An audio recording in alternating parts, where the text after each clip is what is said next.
Call it out. You're not the first person to wonder about it. And I'll answer anything you ask me as long as it's about bonsai. Okay, Arthur, you said pruning, cut, and then covered up. What do you do after to cover up? You mean a wound like that? Yeah, because you were talking about before about how you done earlier cuts. Good old Yes. wood glue. Yes, and the writing's in English, so you can read it. It works fine. I've had people scoff, like, you use wood glue to seal your cuts? I say, yeah, don't tell anybody. Is that why why it was hidden away? Is that why it was hidden away in the? I'm sorry, I didn't catch it. Is that why it was hidden away in the? Oh, no, I mean, it's just, I brought it out, I'm owning up.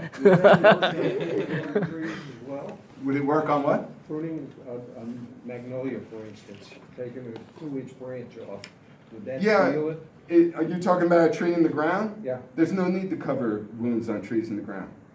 There's no need. You can argue that there's really no need to do it in bonsai either, but I'm on the fence about that. So I do it because this doesn't hurt anything and it protects it against drying out.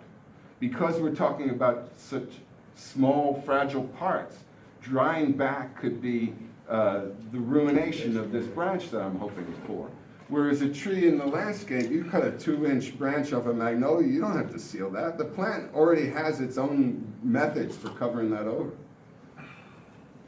Okay, so now I'm looking at this branch right here, right? And it comes out like this. This is something I like to look for. See, there's a branch here, and it had been cut, and that changed its direction. Now I'm going to go back and cut it right there, right? So now I've got it going. It's got a little bit of movement here, which was done with wire, and then it comes out here, and it's got a sharp piece of movement, and then another piece of movement like this. And because of that cut and grow technique, look what else we get. We get taper, right? This is bigger than this, and this is bigger than that, and this is smaller than what came before it. And this is desirable. We want taper. We want taper. We want the biggest parts to be down low or in close to the trunk if it's a branch, and then we want it to diminish in size as it travels out. Okay. So this is very strong right here. I'm going to chase it back. Just trying to think out loud and explain why I'm doing things, because when you work on your own, of course, there's no need to tell anybody why you're doing things, and that allows you to get into a very desirable state, and that is where you are thinking and making decisions without any real conscious effort. You're looking at the thing and responding to it, responding to what's in front of you. But when you do a demonstration, it's nice to let people know what you're up to. And so then you have to verbalize. But what I find is that when you verbalize, it slows everything down. And then you're not so certain about the decisions that you make. It's like, yeah, why am I cutting that? Well, because some unconscious thing said, oh, that one goes. Where did that unconscious thing come from? Well, it came from experience, right? Muscle memory. It comes from years of doing a thing, right? And seeing what works and what doesn't. Experience.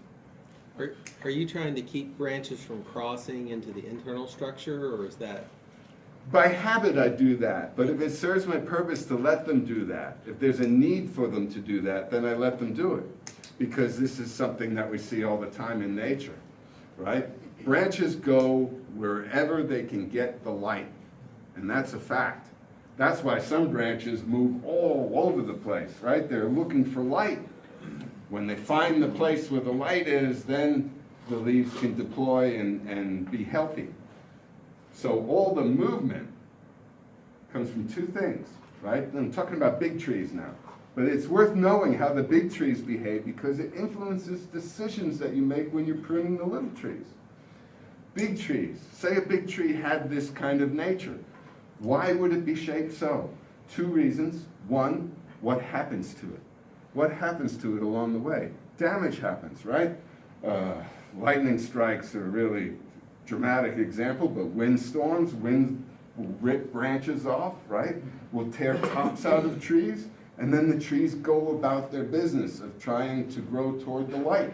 So a part gets removed, a new part comes out in its place, and immediately starts going toward the light. This happens again and again and again throughout the life of the tree.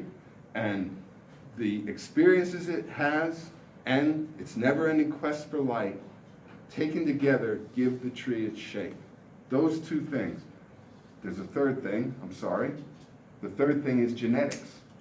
What is the tree predetermined to do, right? Genetic information. It makes the difference between a pine tree and a birch tree. Why does one have needles and the other has broad deciduous leaves? Because the genetic information in each is different, and it makes them behave differently and look differently. But beyond that, beyond the genetic part of the equation, it's all about what happens to the plant, what happens to it over the course of time. You had said earlier you're planning on a strong central crown. Not a strong central crown. I need something to hold the center, but the entire top will be rounded and composed of many different parts. So the outside periphery, long, bigger branches will remain? These will get chased back too. I'm establishing the top first and kind of working my way down. So I get to this here, this branch here, which I need to check. It's, it's gotten a little bit big for itself. Well, here's an easy one right there. That's one of those moves where you cut back to something smaller and you get a change of direction, plus you get taper, right? A diminishment in size. There's a little dead thing snipped off so it doesn't give me a false read on what I'm looking at. This matters too over here, but it's too long and straight. Too long and straight. I need to have movement, right? So I'm going to cut that back. There are two latent buds there, and I hope to see them pop out. If not, then it's just as well that it dies back and tries again, because that was too long and straight.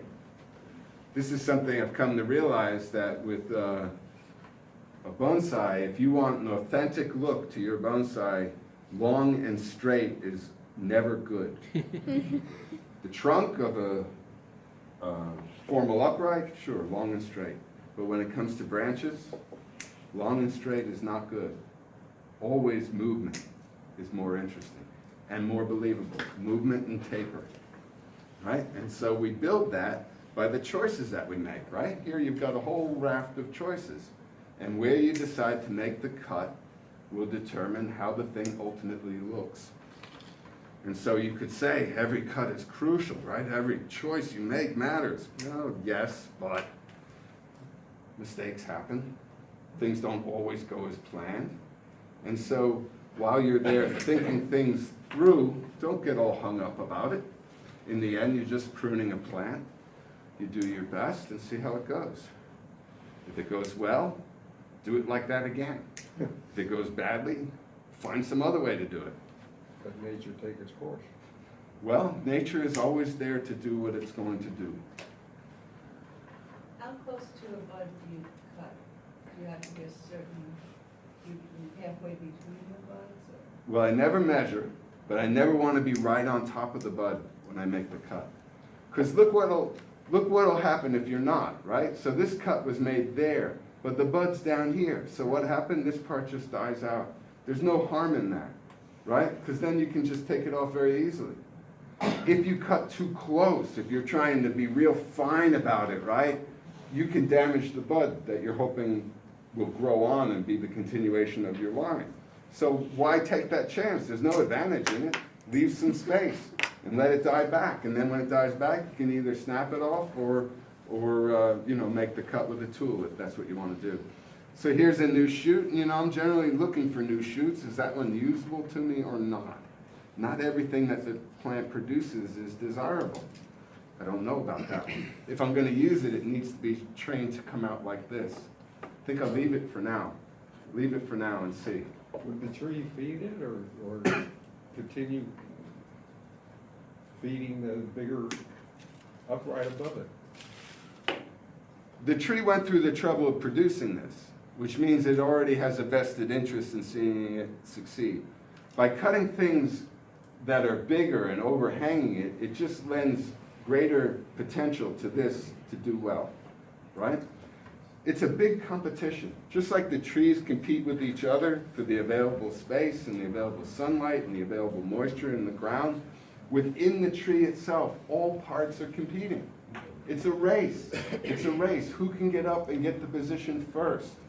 That's why if you did bonsai without pruning, you couldn't do bonsai, because the tree would just do this. It would just sprout like crazy, right? And it would be a competition. And how the tree determined what would live and what would die, because certainly some would live and some would die, would not yield the result that you're looking for. That's why we use our brains and our hands with the opposable thumbs and tools. All the things that differentiate us from the other species, including trees. You know, we can do this to trees, they can't do it to us. Maybe just as well. When you're like training it for bonsai, Yes, does it still flower and make